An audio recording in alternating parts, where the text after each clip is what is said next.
கலைஞர் தொலைக்காட்சிக்கு சட்டவிரோதமாக பண பரிவர்த்தனை நடந்ததாக அமலாக்கத்துறை தொடர்ந்த வழக்கின் இறுதிவாதம் ஜூன் 1ஆம் தேதி தொடங்கும் என சிபிஐ நீதிமன்றம் கூறியுள்ளது. இது தொடர்பாக நமது செய்தியாளர் மனோஜ் பிரபாகர் அளித்த தகவல்களை பார்க்கலாம்.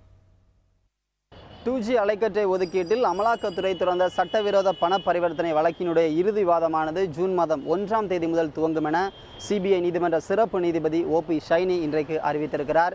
இன்றைய தினம் சினியுக் நிறுவனத்தைச் சேர்ந்த எதிர்த்தரப்பு சாட்சியான மிதேஷ் என்பவரிடம் அவருடைய சாட்சியம் பெறப்பட்டது. இதனையடுத்து அவரிடம் குறுக்கு விசாரணை நடைபெற்றது. இந்த வழக்கில் மொத்தமாக 11 சாட்சியங்கள் சமர்ப்பிக்கப்பட்டிருந்த சூழ்நிலையில் 6 பேரிடம் சாட்சியங்கள் பெறப்பட்டிருக்கிறது. இந்நிலையில் 5 சாட்சியங்கள் திரும்பப் பெறுவதாக குற்றம் சாட்டப்பட்டவர்கள் தரப்பிலிருந்து தெரிவிக்கப்பட்டிருக்கிறது.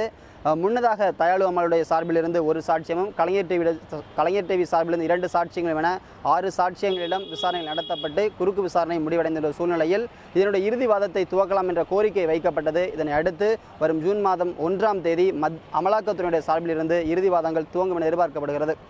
புதிய தலைமுறைக்காக டெல்லியிலிருந்து ஒளிப்பதிவாளர் பவன்குமாருடன் மனோஜ் பிரபாகர்.